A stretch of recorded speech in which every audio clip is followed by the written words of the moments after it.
Welcome to the UIAAA Connection podcast.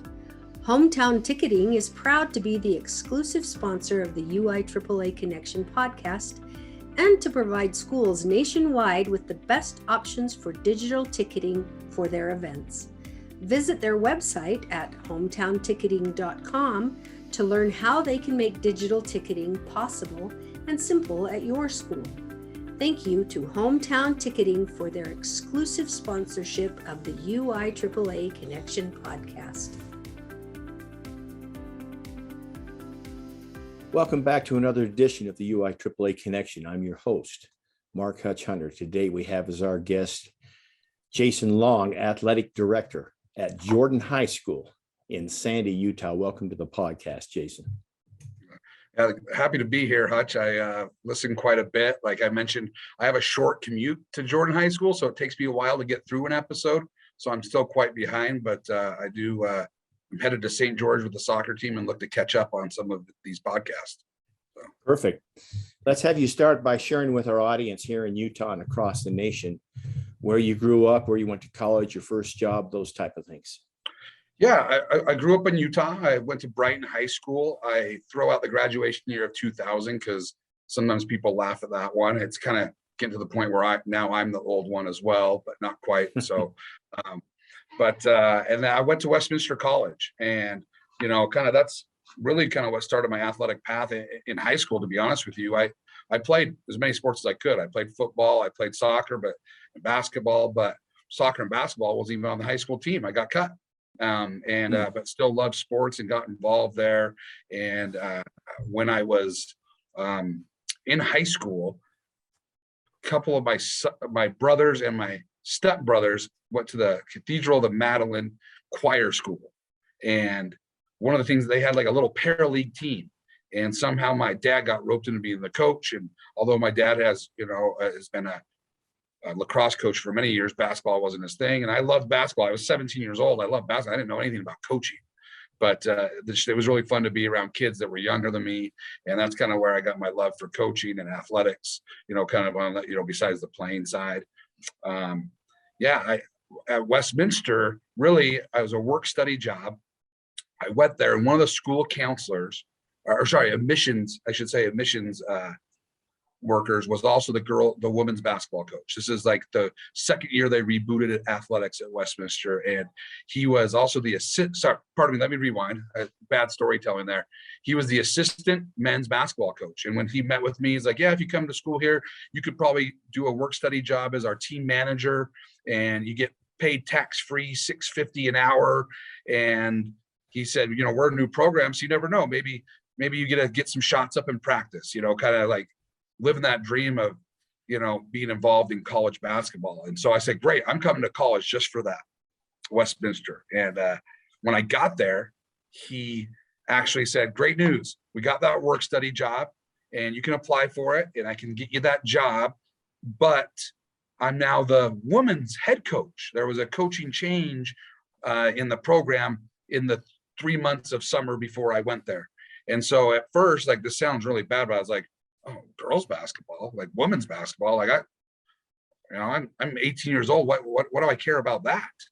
And really, it turned out to be a biggest blessing for me in my coaching career, because his only assistant coach, his name was Coach Darren Park. His only assistant was a volunteer who was also a full-time lawyer.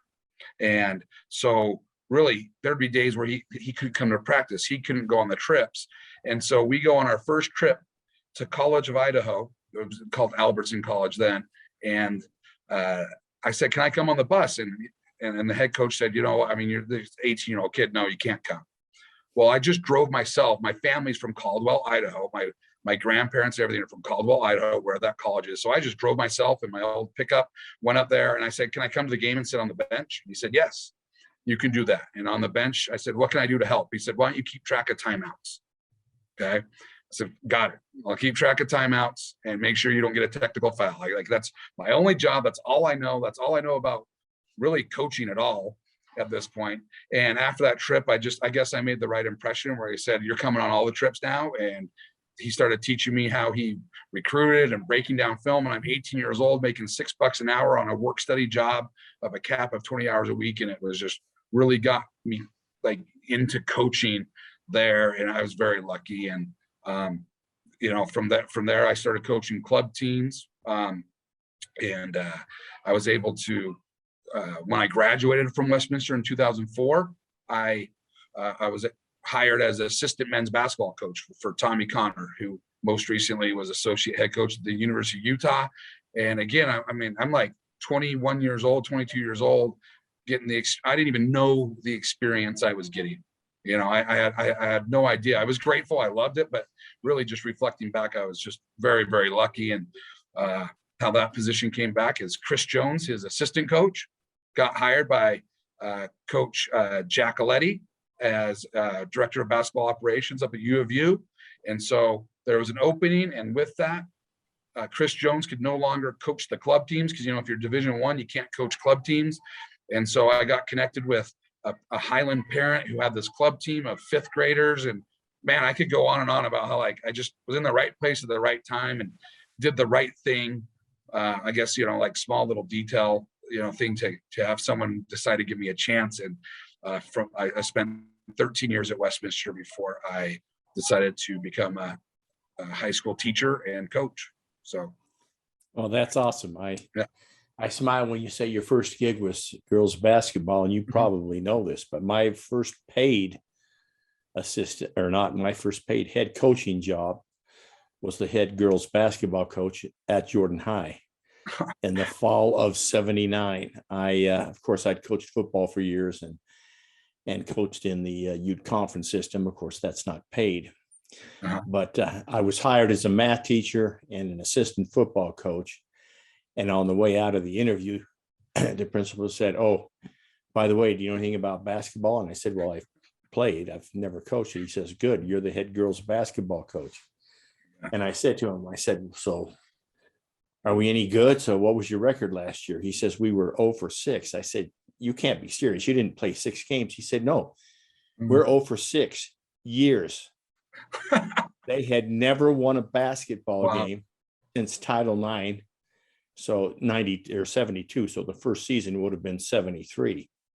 And then, of course, I came on in 79. And anyway, takes me back. So that's incredible. So let's talk for a moment about some of the mentors that you've had. You mentioned a few of the coaches you've had, but maybe some parents, teachers, coaches, bosses that have helped you along the way.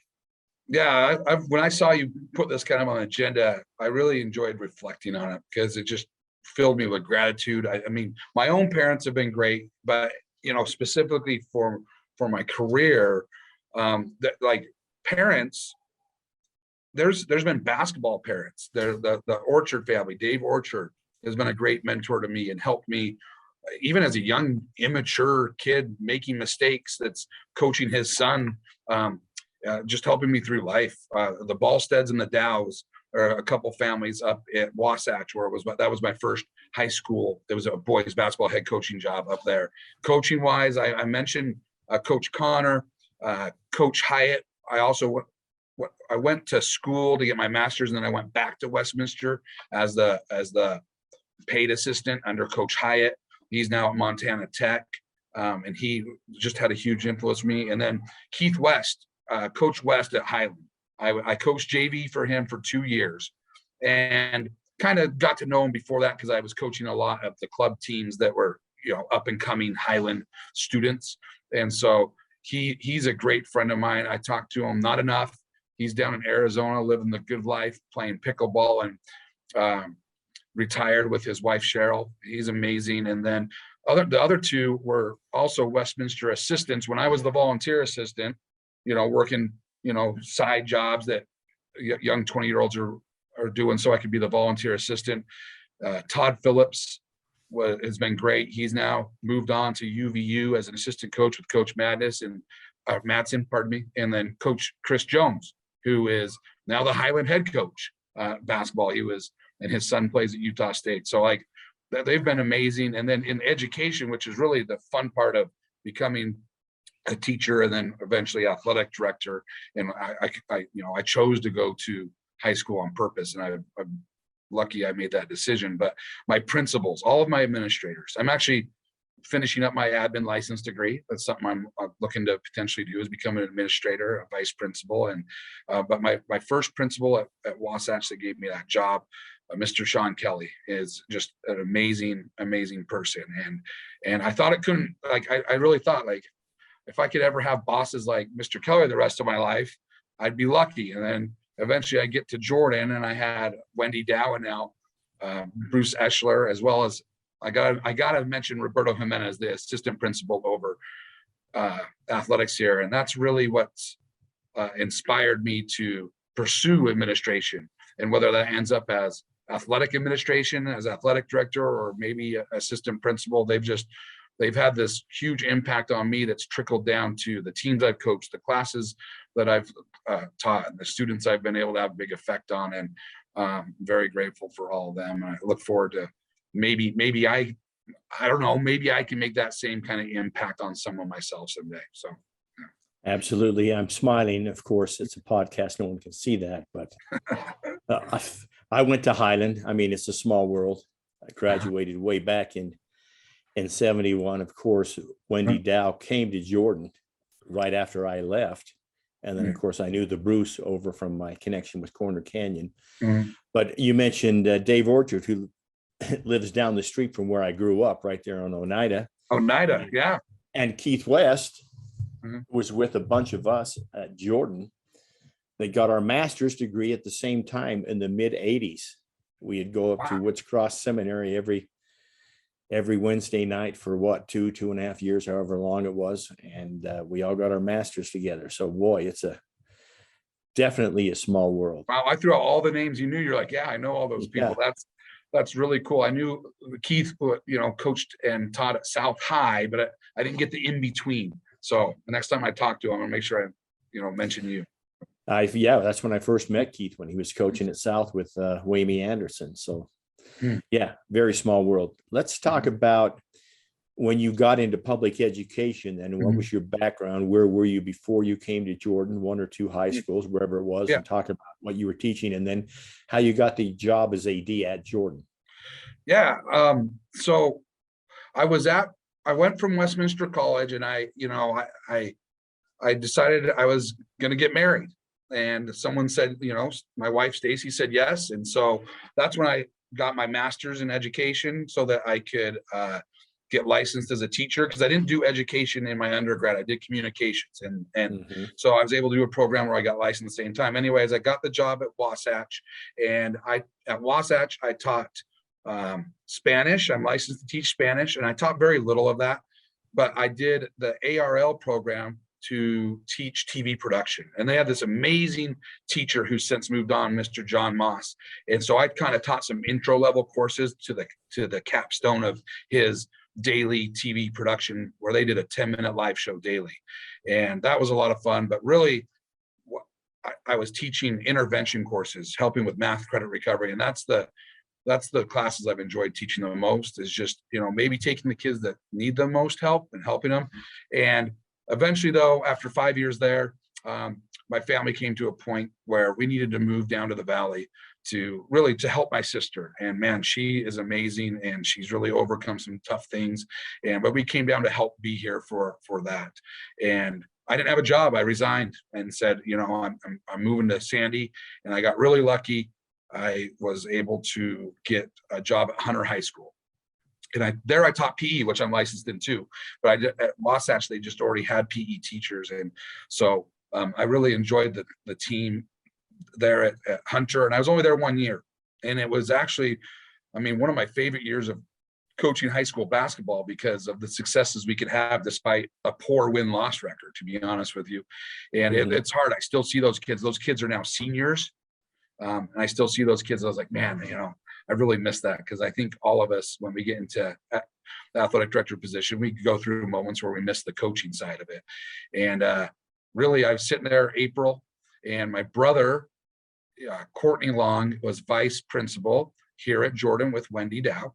And they called, and Brandon Watts, who I'm under the pressure now, because you're going to blow me up if I get the timeline wrong here, right? Watts, who took my place. Okay, there we go. All right, I was making sure. Yes, Watts Yeah. took your place, and he had decided he really missed the teaching math part and teaching up full time. So they were grooming Coach Justin Hem, to Right. be the next AD.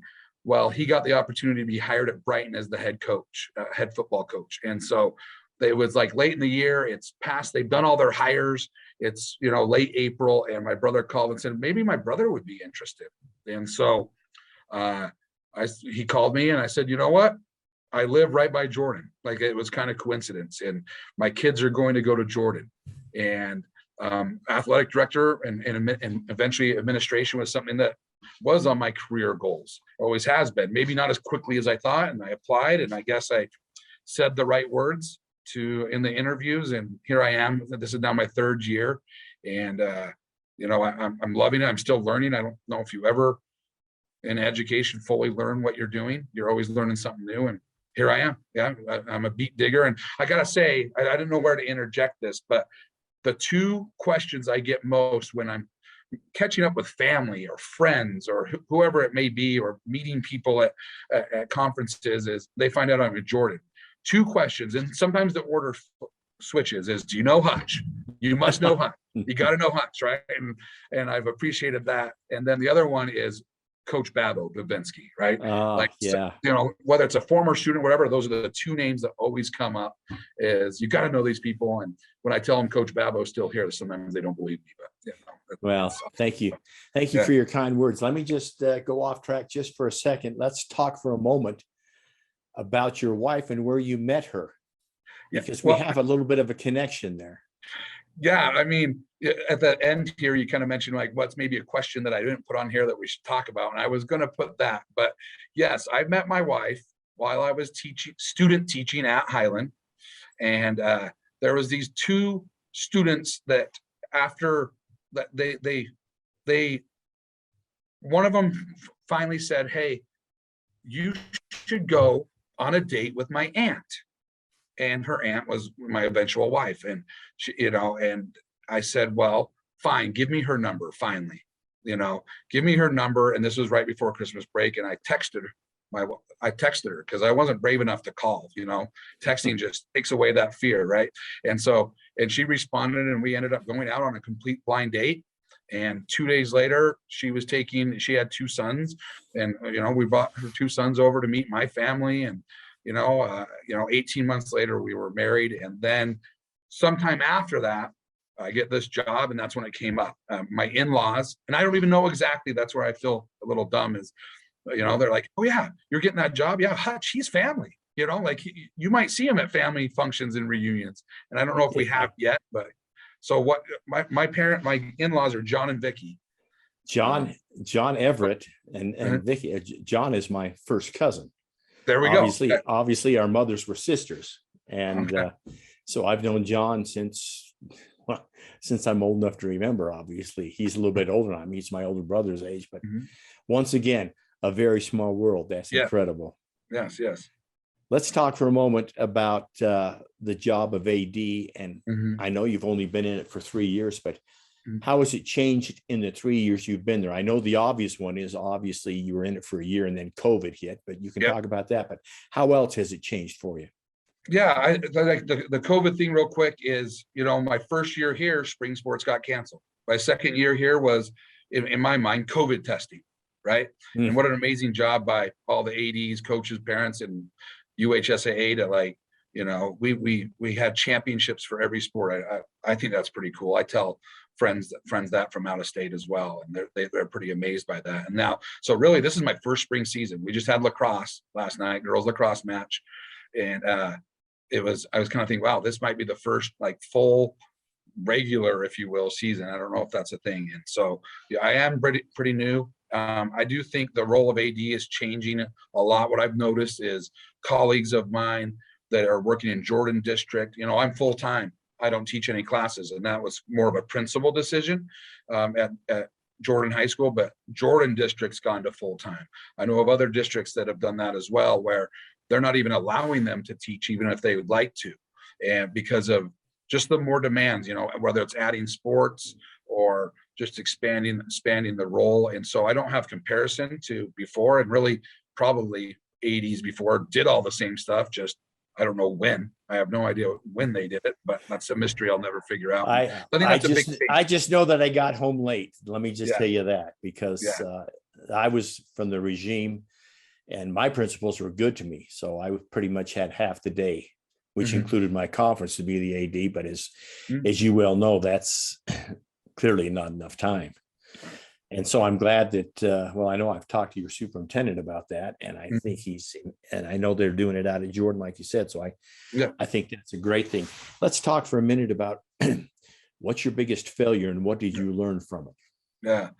Well, I on the coaching side, a quick one was, I had two things when I thought of this. Is first, on the coaching side, when I first became a high school head coach, the head of a program, I kind of approached parents the wrong way.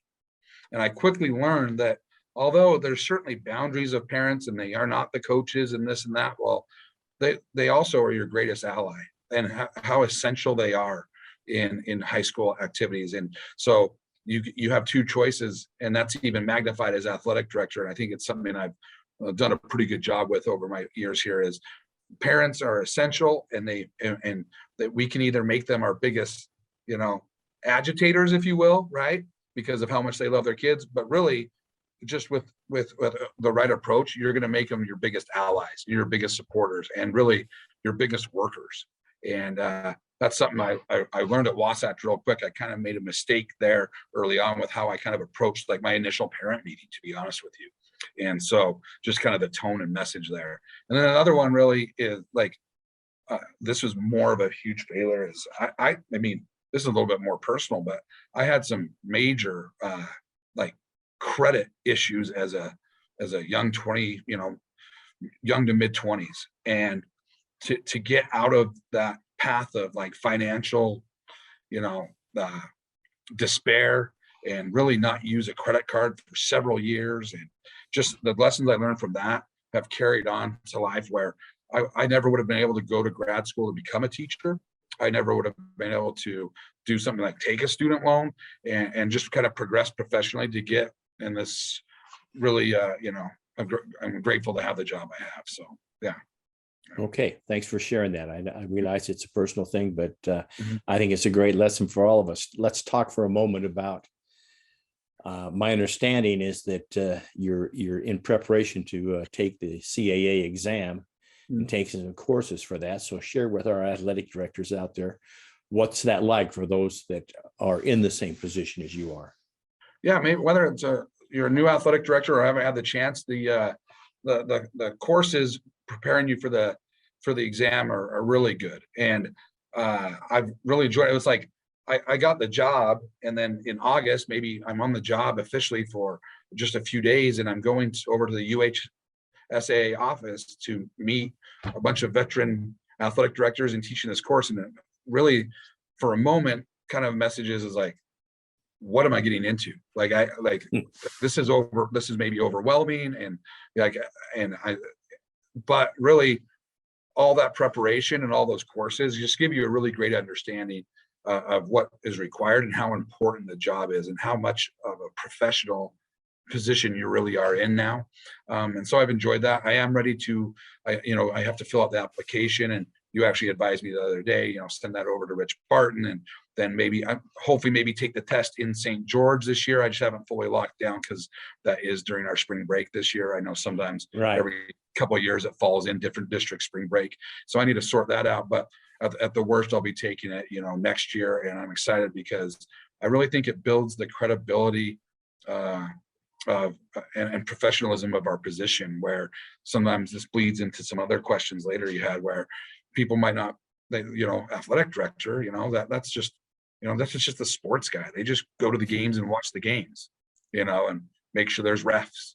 And as we know, there's so much more and of our responsibility, as well as the impact we can make on students. And I think this really legitimizes our profession. And I think if you're not doing it, you need to start getting in the LTI courses. And it's a great way to connect too. So many of the people I've met is because they were teaching a course to me. So that's a great segue into one of our future questions. I go a little bit out of order here. What's one common myth that you'd like to debunk about being an athletic director? I know you mentioned it, but let's have you talk about that for a moment. Yeah, I mean, one is that it's that we just get to watch the games. Like, actually, I see very little of the varsity games.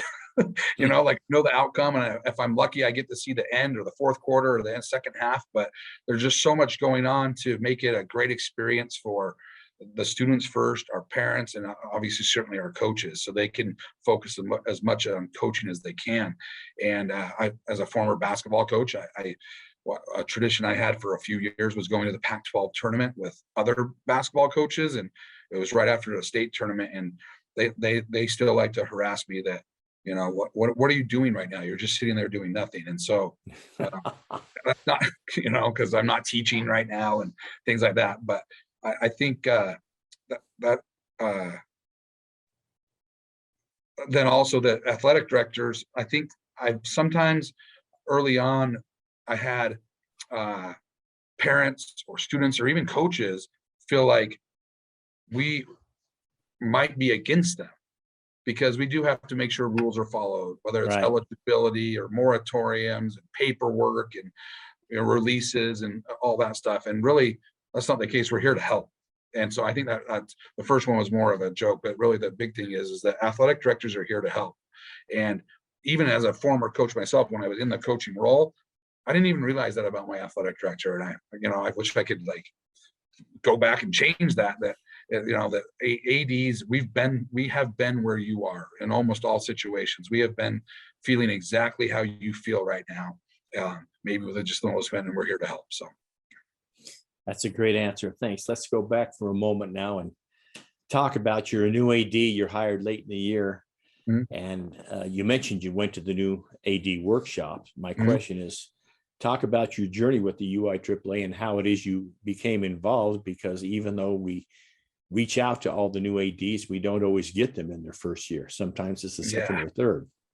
Yeah. Well, I think a big part is that I was full time. And so it was very easy for me to go. And I can't remember if that particular session was during the day or the evening or both. And so, and being so close and had a supportive administration. And so that was huge. And then once I got there, it really, the first thing that I felt was I'm not alone. Right? I mean, if you're in the building and you're a math teacher, you have in your department hopefully 3 or 4 other math teachers to help you besides administration. And this was immediately I made some friends. I made people that I actually socially do things for fun with, and then I met role models. I've got veterans and retirees and such as yourself, and I'm like, man, look at all this institutional knowledge. And so immediately I was hooked on that. And then as well as I also like to, I like to do things. I want to be a lifelong learner. Who knows? I might go get another master someday or something. And right now I'm kind of focused on UIAAA. So the initial connection there was great. And I made some, Andy over at Bingham, she's probably sick of me texting her, because immediately I made the connection. She happened to be there as well, even though she wasn't a new AD. I think she was just doing a course that she had missed or something. And that's like my go-to, texting all the time. What would you do in this situation? And really, I think you need that bounce ideas off. So I'm grateful for that. And then, through that, I was encouraged to go to the national conference, and that was amazing. So let's have you talk for a moment about the national conference. And I know you're a recipient of one of the UIAAA grants that you had. So talk about that process, and then get to the conference and how life-changing it was for you, because I can remember my first one way back, 1997 in Nashville. And I was never the same in my job after that. So I'll give you some time to talk about that. Yeah, I went to the UIAAA conference in St. George last year or the year before. I guess it must have been last year, because the year before was virtual or got canceled. It got moved to August. Yeah, so I went to that, and I feel awful right now. I can't remember the name, but because she's actually on leave right now, I believe maternity leave, the athletic director at Skyline, and she was a recipient of the UIAAA grant, and she spoke. Chantel. Yes, thank you very much, Hutch. And she spoke, and just real quick, kind of the same question you just asked me, and I was like, oh, national conference, what? And so I was at my table and I'm asking people there about it, and they're like, yeah, it's great, and they showed me a bunch of pictures. I think you were in some of them too, of like, and there's fun stuff too, not just all professional development. Not that professional development is not fun, but you know what I'm saying. And so Yeah. that kind of inspired me. And so I applied for the grant, and man, I'm super grateful because that was an easy sell with new administration coming in, with Bruce Eschler coming in, taking over for Wendy, and say, hey, I got this, $1,000 grant to pay for almost all of it, or essentially all of it. And the cool thing is then the district was, hey, well, if Jason's going, let's find a way to have other ADs go. Hillcrest was there, and Brighton was there, and even some administrators. And at the actual conference, the speakers, like the keynote speaker, has made a huge impact on me. And then even down to like the small, like the notes I'm taking, I just started a big Google Doc, and I look at it once a week at the end of the week of what I can do next, because the ideas there, the community there, I mentioned this already, but the feeling that you're not alone, that this is a very, very important profession in education. And it was life changing, because I'm just excited to go back. I think the next one I go to, hopefully it is Nashville, mentioning that, but the next one I go to, I'll learn even more, because I was just kind of, taken aback at like how many people there were and what's going on, and am I missing out on this? And I'm really excited for my second one. I think I'll be able to really just hone in on things that help me. But, again, just the overall experience of like how big this association is, and the history and the tradition of it just made me feel, I'll be honest, like maybe feel a little special. And That's good. right. You know what I mean? That I have a very valued job and lucky to have it. So Well, you just tell the Bruce that you are going to Nashville, and it's a done deal, and then we'll just work out the details later. Exactly. I like it. I'll do it. I'll let him know after this. So, what's the favorite part of your job? Yeah, I think number one is getting to know all of the different types of sports. I had never been to a swim meet. I'd never been, I'd never been to watch, at the JV tennis matches, and just to see all these kids succeed and their successes that are so much more than the wins or losses. And particularly in some of the sports where they're competing against themselves, whether it's personal records in cross country or the swim meet. I mentioned that already, but I went to it this year, and we'll finish 6th in a heat, an individual, and they're cheering more than the person that finished first, because they just beat their PR by 5 seconds, and they knew they could do it, and they now qualified for state. And I've really enjoyed that. And then also seeing the diverse population of not just honed in on basketball, right? Or the sports I watched on TV growing up, like football. I love football. And but I've really enjoyed to see like how diverse our students are and the sports they do, and then being able to help them overcome, get involved and maybe find a kid. I have a couple right now that have never played sports, and now as a junior, we got this one girl involved, and she placed at state in state wrestling, girls wrestling. And it's like, wow. I mean, the coach had a big influence too, but me to help get the student eligible and get their grades up and things like that. And so I've really enjoyed that connection, because it was something I missed initially, like every day, having students come into my classroom and say, hey, Coach Long, or hey, Mr. Long, or whatever.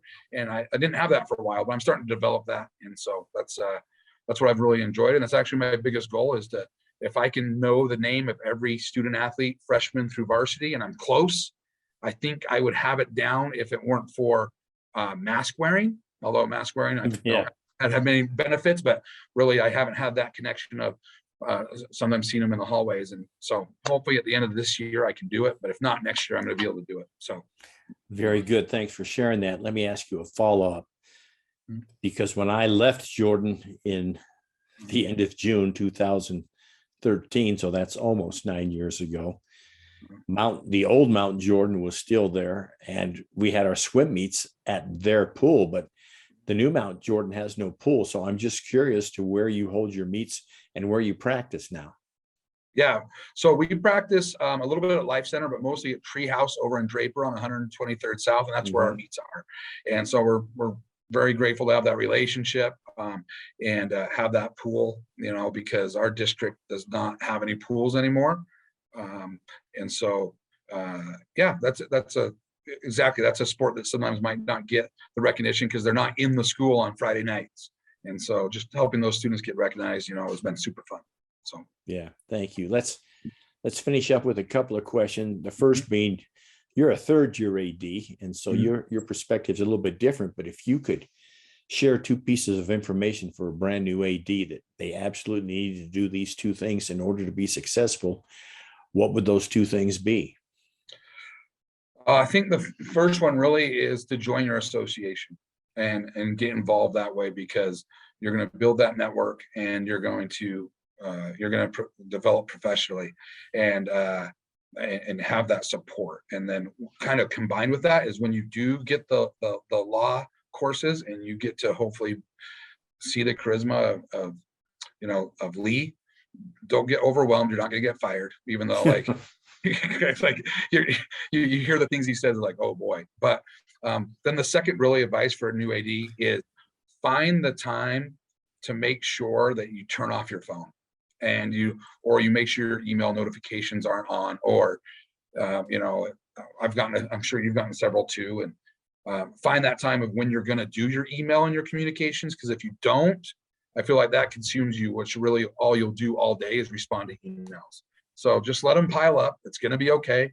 Get out in your building, get out to your coaches, walk around, and then later come back and then take care of that, whatever that is, or each morning. Otherwise, you really could, by the time you respond to one, there's a new email, there's something else there for you.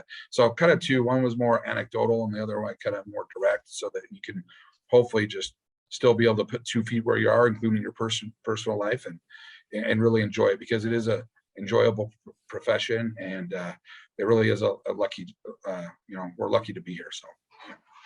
Great pieces of advice. Thank you for that. Let's finish with this question. Jason, what question should I have asked you that I failed to ask? Well, I had the one about like, how are we family? And we already covered that. Right. Because that was more selfish than I can figure it out and know the connection, and maybe impress my in-laws so that they can continue to approve of my marriage. But the other one is, I don't know, maybe nickname. You asked my Twitter handle at the start. But I know there's a story, and you have never told me it, but I know the Hutch story. Someone told it to me, and I don't have the details. I was like, that is maybe the best nickname story I've ever heard. And so mine's not even close to that, but so maybe that's the question you asked me, is why people call me Coach J-Lo, which. I will ask you, J-Lo. Obviously, you're with that beard, you're a little different than the J-Lo that we all know nationally. But so let's have you tell our audience that. Well, I mean, really, Jason Long, and I just had a couple of college buddies that started calling me J-Lo, and it stuck. And then the kids that I was coaching started calling me it, and then Twitter came out, and I'm like, well, what should I put for my handle here? I don't know. I have no idea what I'm doing here. I didn't know that this was going to be some permanent thing that might define me professionally, and so I just put Coach J-Lo, and really from there, Dusty Lister and Dane Stewart doing the Des News Rewind. Right. I was coaching there, and they were talking to me at a tournament, and so they mentioned it a couple times there. So now all of a sudden, all the rest of the basketball coaches in my little community were calling me that. Now there we go. The students in the hallways at Jordan, really, most of them will walk by it. That's how it got there. So that's great. That is a great story. Thank you so much for sharing. That wraps it up for another edition of the UIAAA Connection. Once again, our guest today has been Jason Long, athletic director at my old school, Jordan High School. Thanks for being here today. Thanks, Hutch. And for our listeners, we hope you tune in again next week for another edition of the UIAAA Connection.